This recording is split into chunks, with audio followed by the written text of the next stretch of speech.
Welcome to the Success Journey Show. Let's travel together through the lives of individuals on the road to success. Hey, travelers. It's Ricky Ventures and Marlon Madden, and we're back with you for another week of the Success Journey Show. Oh, man. Are you on another? Hey, don't Shannon Sharp me, man. Are you on another? Right? Are you about to hop off the network and hop onto another network or something? And you already got the intro for that show or something? I know, right? I don't know where my brain went. It was a huge brain fart. I hope you said SJS, Success Journey. Yeah, there show. we go. That's the abbreviation. Yeah. I don't know where my mind was going, but yeah, man, we're here. We're back with you for another week. Marlon, what's good, bro? How you doing today, man? Man. I'm. You know, it's funny. I was putting the bail money aside for you. Oh, me? Yeah, man. Yeah. Hey, let me tell you something. If I'm the dad that's at the game that's gonna tell the ref you suck, I'm the guy that's at the game that's gonna look at the coach when he's doing something crazy and be like, what are we doing here?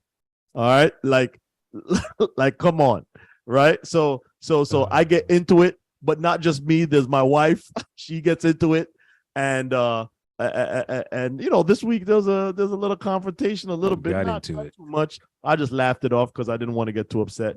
But yeah, man. But Rick, man, I made a couple of social media. You know what's funny? I always go onto like Facebook. Sometimes I go onto mainly Facebook and Instagram, and I start typing, and then I just erase it and just put the phone down. Like, have a great day. I don't post it.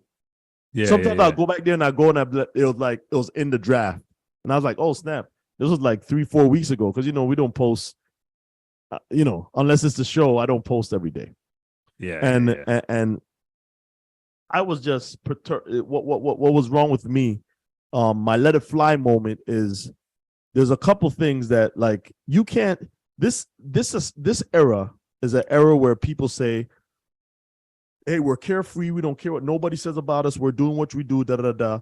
But that same person, like 3 days later, will make a post that says, people, you can't say stuff about me online because it affects me.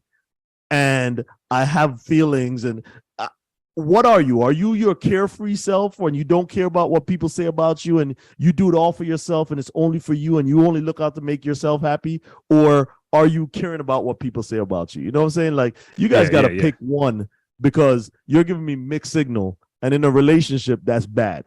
You know what I'm saying? Yeah. So that was one of my I'm gonna let it fly moment. Yeah. But I erased it because I was like, they don't care anyway. They're gonna people don't care about us. They don't care. They don't care. And it's, I'm working on an experiment right now, and I'm testing my theory about this people dynamics, and what people are really interested in. And what we're working on. And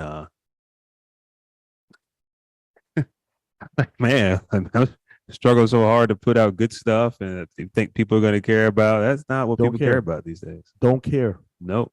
Don't care. And it's funny the things that they are attracted to. Not say they're bad. They're not bad things. It's just how we're wired as human beings. But there are a group of people out there that are interested in their personal development, spiritual development, physical development, all those great things. And that's what we're here for. We're here for you. We're here to share these stories. We're here to share stories from our guests that have never had the opportunity to share their story from the angle in which they share on our platform. Allow you to see not just the accomplishment or what they're doing, but the person they are that helped them be able to achieve the things that they do, right? And that's the secret of it all, right? That's the secret sauce of it all. Mm-hmm. Not what I accomplished. Who was I to be able to accomplish that? Correct. Right. So that's what we do.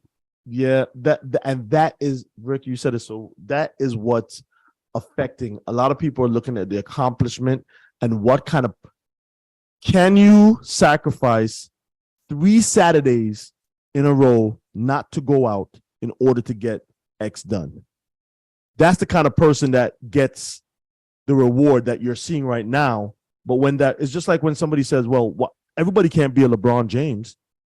Well, you're not going to get the result that LeBron James gets. Yeah. Because everybody, if you have to be with your wife, you have to not want to be in the limelight, not get in trouble, not have a gun, not talk to a stripper, you have to not want to do these things in order to be a LeBron James. Yeah. But they want to do it the other way and think they're going to get the result. Or just have an amazing team that you never. Or have an amazing team. Yeah, dude. Oh man. But yo, let's get to it. Let's get to it. Man. This is a great episode, a great guest, man. You guys have a great time. Just hearing his story, where he is now, young man, spiritual man, father, husband, entrepreneur, all the above. Man, we're gonna have a great time. So without further ado, man, we are the next voice you'll hear after the commercial, none other than our guest. All right, everyone, have a good one. Oh, well,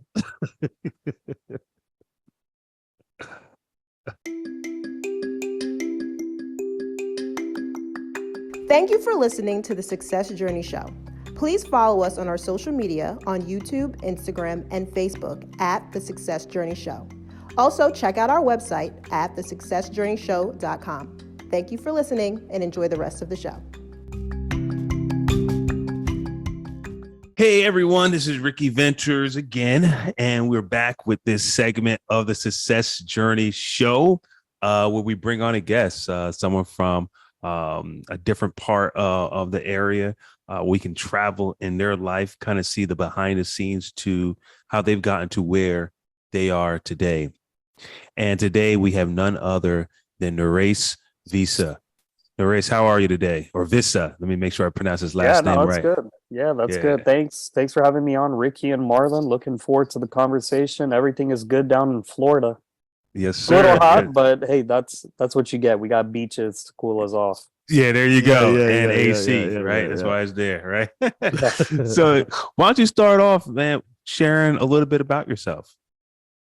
So I am the founder and CEO of a digital marketing agency. I also have a startup real estate investment company. We also do some real estate investment coaching. And maybe I can talk a little bit later about that journey of how Media Marketing, my digital marketing agency, helped me get into real estate because I didn't know much about real estate. It was my digital marketing agency that got me into it. So I've got two small businesses. I spent some time. I'm going to just walk you through a quick journey, not going through the entire journey, but walk you through a quick journey. A while back, I worked on Wall Street. I worked for CNN Radio when they used to have radio stations, and then they sold them to Clear Channel Communications. My background initially was in broadcasting and digital journalism, reporting. So I have experience when it comes to newspapers, magazines, television, radio, which ended up evolving into podcasting because this was all before podcasting was a thing. Yeah. I then got a graduate degree from a top business school, worked on Wall Street for a little bit at Bulge Bracket Bank, was an equities analyst. And so I ended up combining that media background and that finance business background and working at probably one of the largest financial marketing and financial publishing companies in the world in Baltimore, Maryland. So got some great experience there. And then in 2013, started my digital marketing agency, Krish Media and Marketing. We're 10 and a half years strong. So yes, 10 years, completely independent on my own. Haven't been dependent on an employer or it comes with its pros and cons, but I absolutely love it. So that's 10 and a half years strong. And then wrote 5 books during that process, mostly about digital marketing, e-commerce, technology, online business. So was able to do that, and working on some more books in the future. And I also host my own podcast called The Work From Home Show, because that was actually the first service I offered for my digital marketing agency. It was podcast production. I've written a book on podcasting called PODCASTNOMICS. When it came out in 2014, it was like a breakthrough primer on podcasting. Did extremely well. In fact, I got an email from a reader last week. So this is 9 years later. I got an email last week from a reader saying, "Hey, I just bought your book. I read it. And I was wondering, like, is this still relevant today? Like, it's 9 years old. Like, should I still listen to it?" And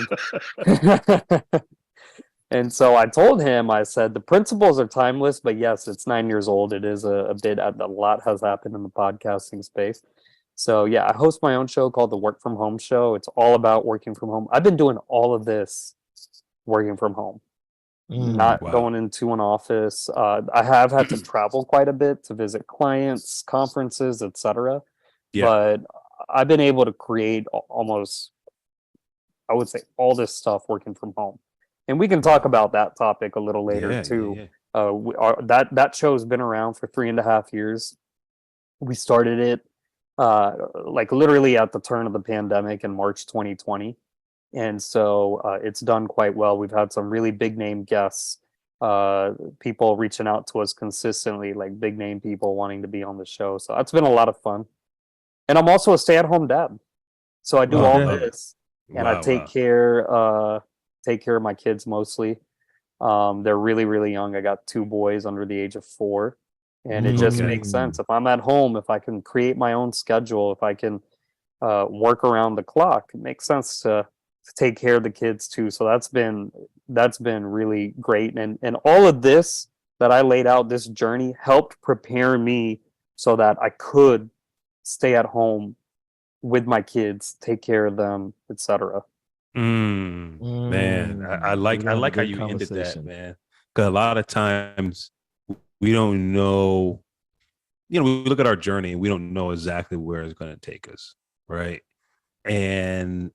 But when we get into a moment and we're like, wow, if I didn't do X, Y, Z, would I be in the position I am now to be able to, like you said, be home with my It's a really good right? point. And so when I lived in New York City, Manhattan, and I look back and I say, hey, if I stayed at the bank I was working at, or I got another offer in Charlotte at a big bank that everyone's heard of, and I think, if I ended up taking that job and staying there, like, my life would be completely different. Yeah. Because I wouldn't be working from home. I'd be working for some large corporation, climbing up the corporate ladder. It would be extremely different. And my buddy, my best friend from college, visited me about 2 months ago. He visited me and he saw me. It was a weekend. He saw me with my 2 boys, and my wife was at work, and he visited, and he was like, "Man, you got your hands full on a weekend." And he was just blown away because his wife is pregnant, and he said, "Oh, we're just getting the grandparents to take care of the kids, like, I'm too busy working my bank job and doing what I do and traveling and all that." And my wife, same thing, she's busy traveling around the world working for big household tech company. And so it got me thinking, because my life could have been that. My life absolutely was very close to becoming that, but it's like the polar opposite now, which I absolutely like, because I take control of my own destiny. I sow the seeds. That's one thing about being out on your own. You will be rewarded for the good decisions that you make and for the good work that you put in, and even luck is part of that draw too. And you won't be rewarded for laziness or for slacking or for bad decisions. Naresh, what do you consider luck? What do you consider luck? Because there's a lot of we've had a lot of entrepreneurs that's come on this said it requires a bit of luck. However, the definition from an entrepreneur about luck is sometimes different from what people think luck is. But I don't want to steer in the wrong or steer the conversation. What do you consider luck? Well, the first thing is, and I don't know if anyone's ever shared this quote from Thomas Jefferson, the third president of the United States of America, but he once said, "The harder I work, the more luck I seem to have." Yeah. And so absolutely luck comes from the work that you put in. There's absolutely no doubt about that. But I also do believe in somewhat of a spiritual, so that's a spiritual saying. That's actually you work hard and the luck's going to come. That's a spiritual saying. But I also do believe in some religious aspects of, hey, you know what? Our time is going to come. Yeah. And right now may not be our time, but we keep working hard. Yeah. We keep at it, and that time will eventually come. And I love sharing this example because I just, again, it's not backed by any science or anything, and it's a very Eastern type of philosophy. But if you follow basketball or the NBA, yeah, there was in 2012 the New York Knicks. So New York Knicks, very popular team. They're New York team. The New York Knicks were struggling. Their season wasn't really going anywhere, and they had a guy at the end of the bench who was not drafted, didn't have any guaranteed contracts by any team. He was actually agreed to lose his contract after that game.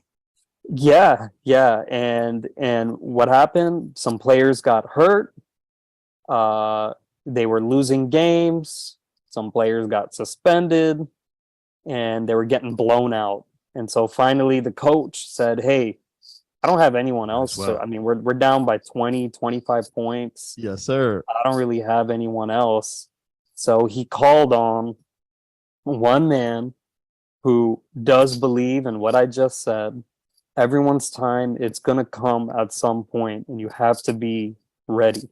You have to be ready. That moment is coming. And I call that moment now the Jeremy Lin moment. Yes, sir. I think everyone's going to have a Jeremy Lin moment where completely unexpectedly you are called upon to show your stuff. And like I said, the stars just changed. Your time has come. And he was called on. And he went out there in the 10 minutes that he played in the fourth quarter. That's all. He dominated. He put up something like 15 points in 10 minutes. I'm good. So the fans were like, "Oh, well, you got to play him more. Like, let him be the backup point guard." And so I think the next game, he was like the backup point guard, and he went from playing 10 minutes to playing 20 minutes. And this time he put up something like 20 to 25 points. So then the coach was like, "Shoot, well, I'm just going to start him." Yeah. And by the time he started him, I mean, he was averaging something during that run. I want to say it was like 12 or 13 games. He was averaging around 30 points a game. He was leading the NBA in points during that time. And this is a guy, again, first Asian American basketball player to be in the NBA. Nobody had him on their training camp rosters, never had a guaranteed contract. Harvard graduate. He's supposed to be working at some tech company or something. Yeah, right. And so the story, the lesson that we can take away from there is, I believe that we all are going to have our Jeremy Lin. The hard work, like I said, the harder I work, the more luck I seem to have. Thomas Jefferson. You continue to do that like Jeremy Lin did, and that moment is going to come. And when that moment comes, you better be ready for it. You better be ready. Hey, Naresh, you know what's crazy about that story that you're talking about it? I've listened to, I think it's I Am Athlete or Pivot. man, I don't know, remember which one, but Saying both so of there, those in the same phrase too. so there was a guy who was supposed to make it to the NBA, broke his leg, never made it to the NBA, but opened a clothing apparel. Okay. The band, that wristband that Jeremy Lin was wearing when he made it into the game. Yep. He gave it to Jeremy Lin. He said he knew Jeremy Lin from like camps and stuff like that, whatever it was. He gave it to Jeremy Lin and like, yo, just wear this.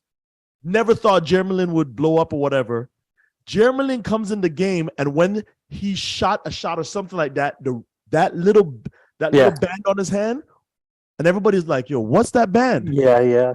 From that guy's company, he sold like crazy amount of bands that he has a big apparel company now. All because Jeremy Lin moment became his Jeremy Lin moment. You know what I'm saying? That was his Jeremy Lin moment. Crazy. With Jeremy Lin in it. Yeah. Yeah. Right? But that's even more crazy. Go ahead, Rick. But we're talking about the glory on that side of it, right? And it's like, oh, there's wait to get there and all that kind of stuff. And yeah, you get there.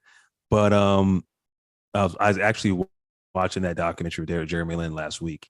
And there were some dark times, man. Oh, of course. There's some times. The decisions he made. Yeah, it was some dark times before he got to that spotlight, right? And a lot of people, they can't make it through those. Yeah, can't make it through those dark times, and they don't know how to navigate those. What would you say to those individuals we want? Yeah, I'm hopeful. I want to get to that Jeremy Lin moment. I could see it. I could visualize it. I got it on my vision board. I'm speaking all these things in existence. It's going to happen. I'm sitting on the edge of the bench. I'm warmed up. But I go home. It didn't happen that night. And I'm going home night after night, and it's just not happening for me, or day after day at work, and it's just not happening for me. How do you speak to that person? So that's where you have to have spiritual strength. And you also have to assess, hey, is it my circumstances or is it me? And in Jeremy Lin's case, very spiritually strong, a man of God, but also he looked at himself and he said, I know I'm good enough to compete with these other players. I know it. You have to be able to assess yourself, whether it's in basketball, whether it's starting a business, is this business really viable? Is this business model really gonna take off? You have to almost be self-critical of yourself, so that when you do, if you're, the more self-critical you are of yourself, what's going to happen is when something really excites you, then you got something. So I'm not saying always put yourself down, woe is me. You have to have confidence, but you also have to have the smarts to know. And look, this only happens through failure. 10 years ago, 9 years ago, 8 years ago, I was involved in all sorts of startup ventures where I look back and I would not get into those ventures today. I know what my competitive advantages, I know what my skill sets are. So when people come to me with business ideas and say, hey, I want to partner and do this, I just don't even waste my time, because 10 years ago, 9 years ago, when I was a lot younger, yeah, let's do it. Let's give it a try. Let's see how things go. I do somewhat regret exiting. It was a failure, but I still exited a crypto business that I was part of. And I exited in December 2014. Woo! And 2016.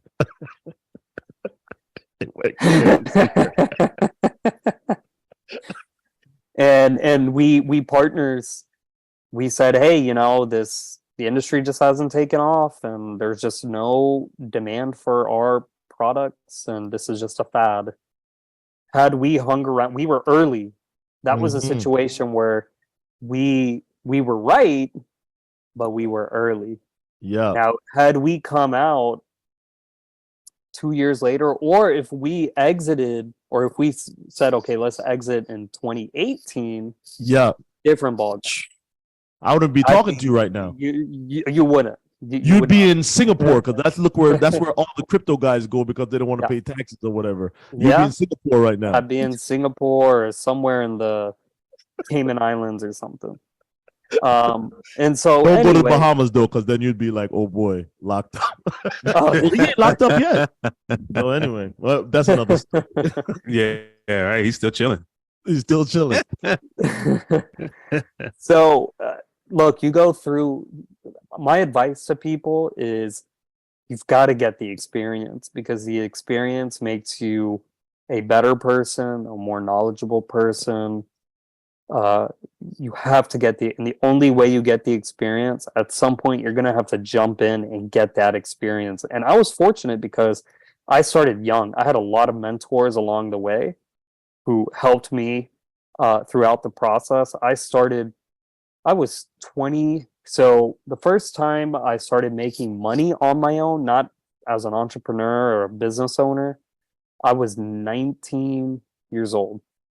And the first time, or I went all in on the whole, I'm going to be a business owner, I'm going to be an entrepreneur, I want to get into the startup space. I went all in when I was 24. And so I started young, and I was able to get ready and fire and aim later. You know, I fired and I missed a lot of shots. But when you're 24 years old, and I spent my really my entire mid 20s just getting my hands dirty, working for free a lot of the times. I mean, I remember some days I was working 14-hour, 15-hour days until 2 a.m. in the morning. I remember when I wrote my books, when I would do my own marketing, I would do my book launches, I'd be up until 2, 3 a.m. in the morning. And so all that where you bring up, you see Jeremy Lin scoring 30 points a game and the Knicks making the playoffs and winning games. But what people don't see is all those, in my case, all those late nights, hours that I put in, nights that I gave up. I didn't go out, I didn't party, I didn't socialize. For when I lived in Baltimore, none of that. It was just focus. And I feel like today, those dividends have paid off. I'm reaping those dividends today because of my lifestyle, because I can spend time with my kids, because I feel like the revenue that I'm generating because of my experience is greater than what I was doing when I was putting 14 hours a day. Yeah. So Wow. Our audience is thinking now, man, what made this guy want to be an entrepreneur? What did you see early in your life that at 19 to 20 and at 24 when you first said, yo, I'm going all in? What experiences did you have before that? Because you did the college, you did the Wall Street, you did all these different things. What made you say, I want to be an entrepreneur and I want to own my own business? Well, I had a lot of experience. I shouldn't say experience, I should say exposure. I had a lot of exposure to ideas, entrepreneurial ideas, and to just general principles and concepts of entrepreneurship. So when I was 16 years old, as soon as I could drive, I said, because I really liked marketing. And I said, I want to intern in marketing. And I was very fortunate because the school that I attended was the only business course that they offered. It was like a 3-week business course. In most schools, you don't get any business at all. The most you'll get is maybe an economics class your senior year of high school, which you don't get a lot of business on that. So I took this 3-week business course, which was modeled after, at the time, it was the most popular show on network television, The Apprentice. And so the show was actually called like The Apprentice. And so I was like, all right, let me I mean, this is the only business class that they have. Let's take it. And there I was exposed to management and sales and marketing and budgeting and finance and accounting. And we had to do tasks and selling lemonade on the streets of Houston and all sorts of stuff. It was great. And I didn't do well. I did not do well at all because that was my intro. And I think a lot of people, especially during that time, maybe times have changed now. I don't know. We'll see as my kids get older. But during that time, the mindset was, oh, no, you just go to school, you get your degree, and you work a job. So all this selling lemonade and starting a bit, this is all it's just fun stuff because you're going to end up working at some company and get a paycheck. So that's what I kind of thought. I thought, okay, I'm just doing this for fun, getting some. And I thought it was daunting. When I did it, I was like, man, this is hard stuff. Like people who start their own thing without a steady paycheck, like this is very difficult, But then when I went to college, again, more exposure. Well, so when I took that apprentice class, I did end up getting an internship at a marketing company because we had a speaker come in and he talked about the importance of sales. And he said, which again, this was a new concept. I'd still tell friends my age in their mid 30s, why successful salespeople make so much money. Because a lot of people don't get it. A lot of people in tech and in medicine, they're like, I don't understand why the people selling these pharmaceutical drugs and selling these medical supply, I don't understand why they make so much money and they live in these big houses. Like, I don't get it. And this guy, when I was 16 years old, came in talking about why sales is so important and talking about the CEOs of almost every major corporation at some point came through sales. They might have an engineering background or something, but at some point they had to go through sales. From Steve Jobs to Mark Zuckerberg to whoever, to the CEO of Microsoft now, CEO of Google, they got engineering backgrounds, but they had to go through sales. So that's when I realized, wow, sales is like pretty important skill. It's about people, it's about relationships, it's about communication. So I ended up getting an internship for this man who gave the presentation. It was a paid internship in marketing. And that gave me a really good overview of sales and marketing, like the back office stuff for marketing and sales. So like prospecting, identifying leads, customer relationship management. I mean, these are all, I learned all this as a 16-year-old, and it was like grunt work.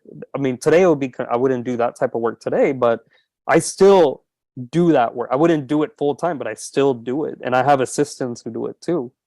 So just that, the class, the internship, then going to college, I lived at my college. We had an entrepreneur's floor.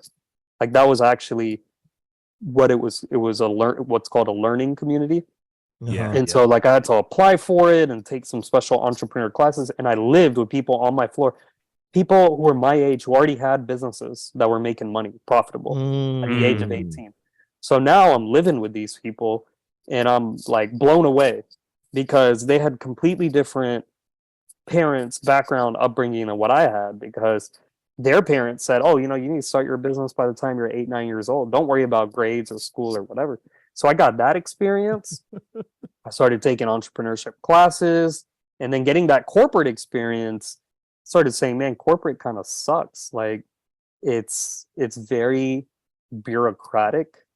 There's no such thing as autonomy or creativity or innovation. It's literally, and back then it wasn't as automated or outsourced as it is today. And I even told my supervisors, I was like, I don't know why you even need me, because you could get some dude in India for a fourth the cost to do a better job than me. I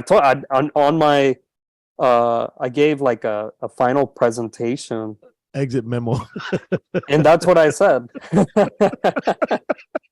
Like, and not only that, I said the same thing. I said, in fact, the entire floor, I don't really know what everyone does. Come in 9 hours a day when really they're working like 2 hours, and you can just outsource it to India, and they responded to me and they said, oh, we're actually in the process of doing that. And this was wow. post financial crisis, 2010. Yeah. And so the whole corporate thing just wasn't for me. And even when I finally found a job in a company that I liked, then it became, okay, I liked the job. I felt like I was creating value, but then it became more political. When I say political, I mean it became cutthroat, people undercutting each other and taking credit for this and that. I was more of the team, you know. I was more of like the communist at the company, whereas everyone else was more the capitalist. And communism just doesn't work because everyone wants to make it to the top. The whole in corporate America, the whole, you know, we're all in this together and let's share. No. You learn that quick. It is so crazy, and I'm gonna let you go, Rick. I'm just gonna say this. I'm not gonna ask a question behind this. Rick knows me from New York. When I had my own cab, everybody would ask me, like, what are you gonna do? Like, so I have my own cab, and at that time, I didn't understand financially. I was in a better position than all of them. Not all of them, majority of them. Right. Yep. But because, just like you said, it was go to college, get a job. So me having a cab, that was like, bro, what are you gonna do? What are you gonna do? And that's what and even within myself, everybody was going to college. Everybody around me just going to college. And I was like, man, gosh, I gotta go to college, right? And just the different mindset that was around me in terms of, like, just like you said, the guy that was at school, that somebody's telling him that 9 years old, that, bro, your grades, you know, I literally said this just the other day. Ask me, what did I get in grade 7, what grades, and how did that affect my life today? Doesn't matter. Does not literally matter. But Rick, go ahead, ask your question. I don't want to hog it, man. No, that's a good point. And I think that one thing I will love for you to kind of highlight on in terms of just the freedom aspect. I'll say freedom aspect, but knowing that you put the work in. So you said a couple of things that saying, hey, there's certain things that I don't necessarily grunt work that I don't do today, right? You know how to do it, but you don't do it today because you have evolved, right? And you're doing different things, and those things are becoming easier. But you have people nowadays that they don't want to do that early grunt work, and they see, you know, oh, well, let me find someone else to do this for me. Oh, let me do this. So if I do this, and they're trying to pay their way to get somewhere, and it's just not happening. And like, man, why am I not getting where I need to be? Like, they just don't want to roll their sleeves up and get to work. Talk about like having to get to work and build the stepping stones to where you need to be. Well, this is where I say, when you're young, people ask me, hey, what advice do you have for people in their 20s? What advice do you have for people in the 30s? I'm in my 30s. And I think the 20s is all about learning.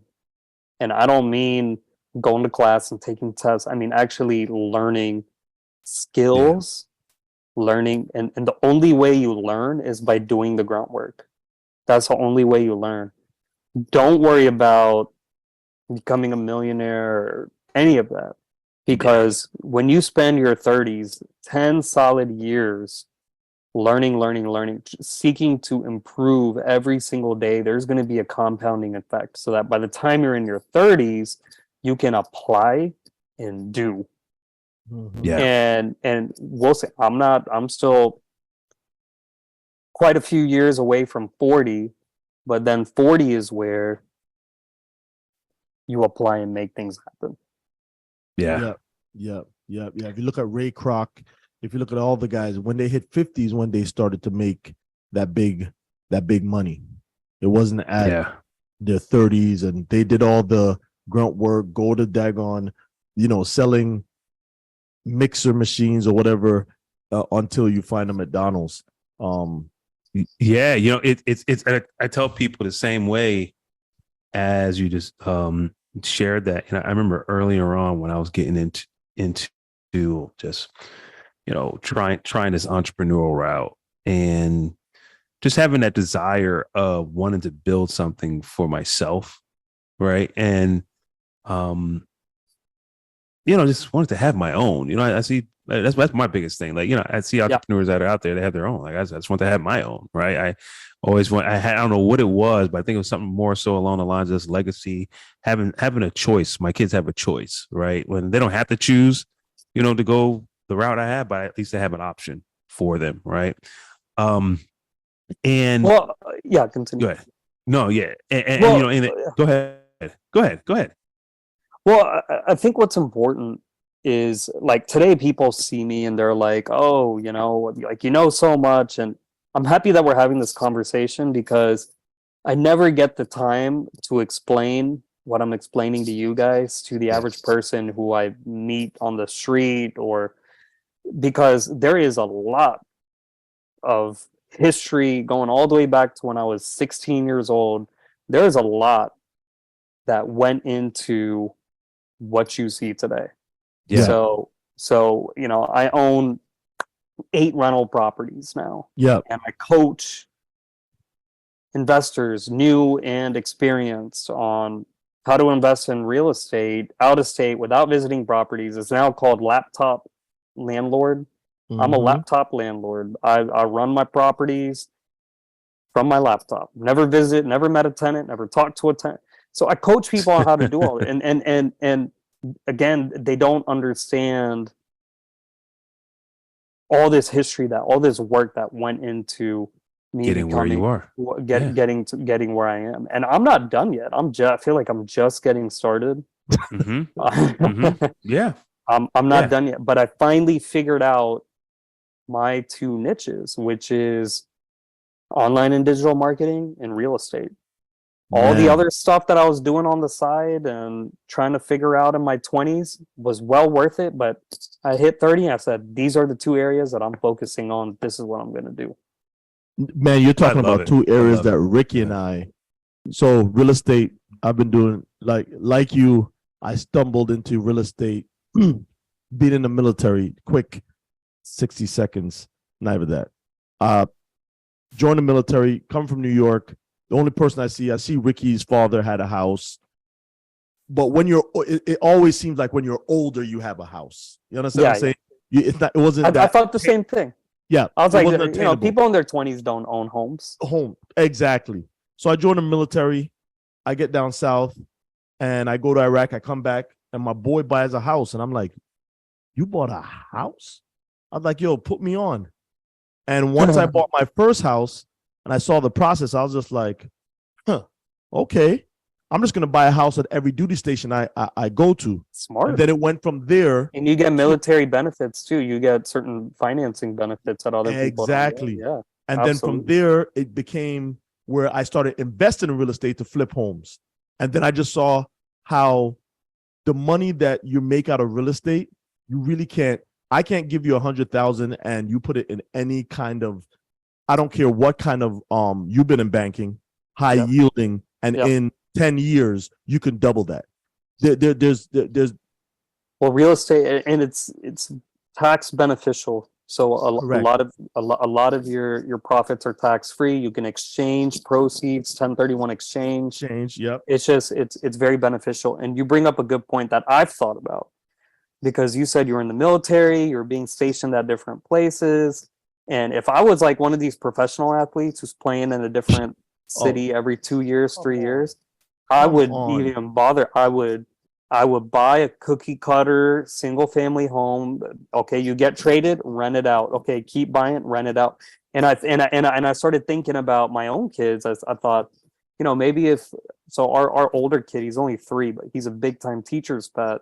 So I said, and he's pretty brilliant according to his teacher. So I was like, this guy's cut out to maybe be a doctor someday. His mom's a doctor, and when to train to become a doctor, you got to go to college in one place, medical school in another place, residency in another place, fellowship in another place, and a job in another place. And I was like, this is kind of like being a professional athlete, and you get special lending benefits like you do in the military. You get these special physician loans. So every step of the way, you can take out a physician. buy a home, live in it. Okay, move on to med school, buy a home, live in it, rent it out, move on to residence, buy a home, rent it out.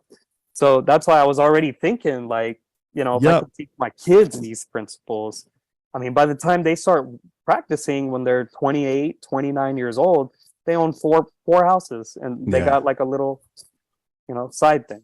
Now, Naresh, I got to jump in there because you said something, and I want you. I don't have any assumptions. I don't want any of our listeners to hear the wrong thing either. All right, and what you said here, I don't know if you guys picked it up on it, but you said, hey, my wife is in the medical field. She's a physician, I'm assuming, right? Now, when you say you're on your journey, entrepreneurial journey, some people be like, well, if you on his journey, maybe his wife was just holding everyone down and he had the opportunity to go on his entrepreneurial route, right? He may have been able to just that he could take the risk. Question.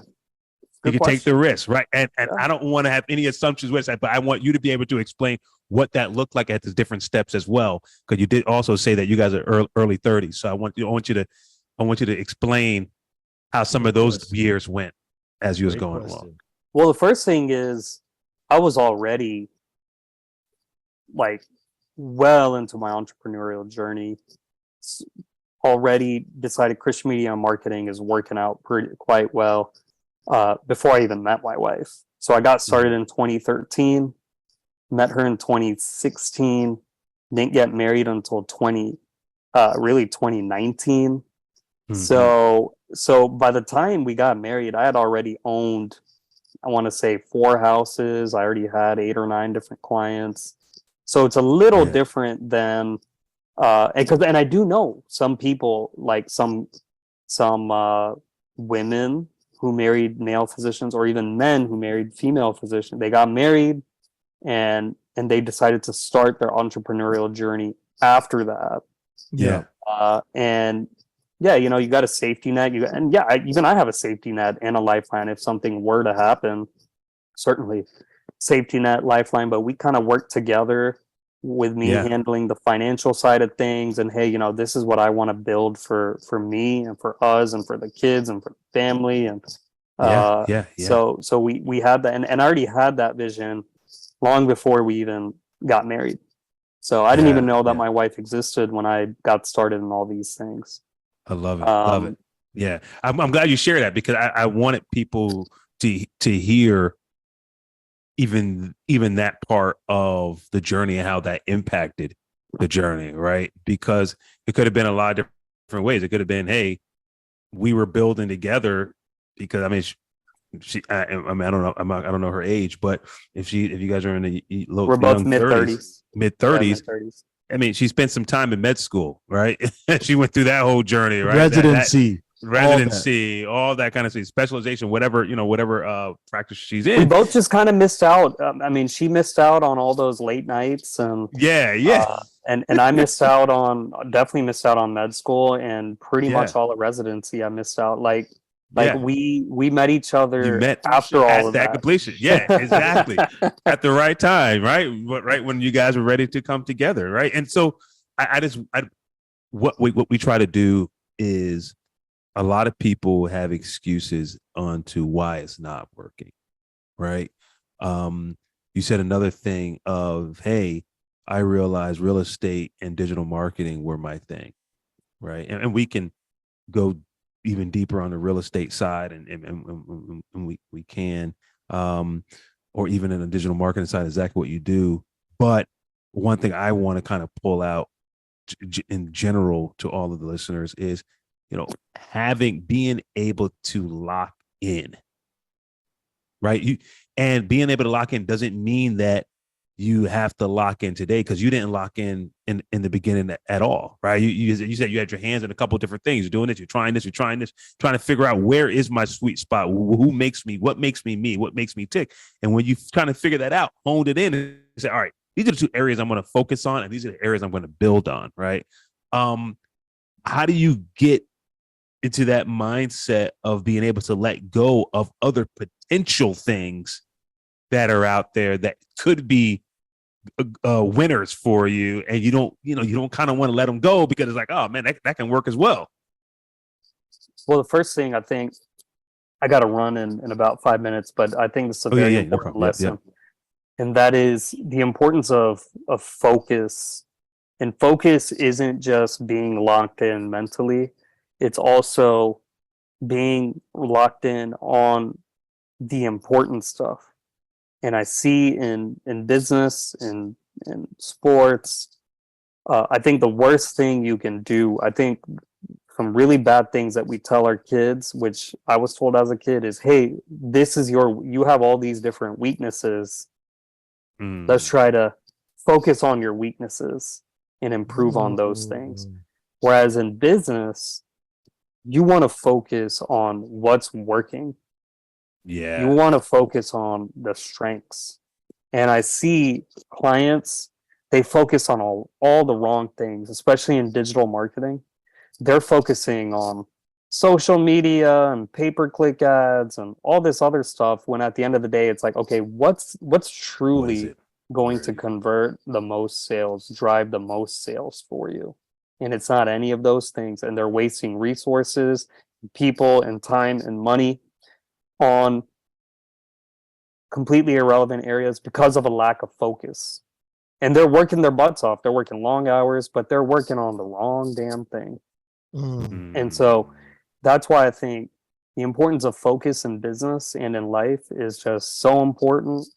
And how do you know that what you're focusing on is the right thing? You just have to do a complete drill down and be critical of yourself, like I brought up earlier. You have to do a drill down, be critical of yourself. Hey, is this actually going to help me in the bottom line? Is this actually worth the time? And that's a problem with employees, because employees who work a job, they're just trying to do anything to make their boss happy, to make it seem like they're working. But when you're your own boss, you can't do that anymore. No. Yeah, you're so right. We know you gotta head out of here, and I don't want to miss the opportunity for you to share. Probably a part two, Rick. I don't know. Probably absolutely. a part two. Let's do a part two. I mean, Yeah. we've been doing this for about an hour, so I don't mind a part two at all. Another hour some other time. I can't believe the hour went by so fast, man. Yeah. I love it. Yeah, the conversation was great. Yeah. So leave your information, where people can find you, secure your services, learn more about you, buy one of your books, whatever it may, or buy all your books. Even the podcast book, even in 2020. Podcast book, 50 Shades of Marketing. So I've written a lot about marketing, digital business. Go on Amazon, type in my name. You'll see my name here on the episode, show notes, Naresh Vissa. You'll see my books come up. My company, digital marketing agency, Krish, mediamarketing.com, KRISH, mediamarketing.com. That'll probably be on the show notes too. So check out all of our different services. If you like what you heard, reach out to me. I'm sure we have a solution for you, even on the real estate coaching side. If you're a fledgling if you're any real estate investor, I offer free coaching, free. You won't have to pay a dime. So reach out, Naresh at krishmediamarketing.com, or just visit krishmediamarketing.com. You can contact me through there, and free real estate coaching services, help you invest all around the country. So that's where people can get started. And I thank you guys for the time. It's been a great conversation. Likewise. Definitely, likewise. And all of our travelers out there, want to thank you again for joining us on the Success Journey Show. We'll see you guys next week at the same time, the same place, right here on the Success Journey Show. Everyone have a good one. All right. One love. Peace. You've been listening to The Success Journey Show, where your dreams, drive, determination, and diligence are the foundation to success. For more information, check out thesuccessjourneyshow.com. The Journey Squad is here helping you to your destination.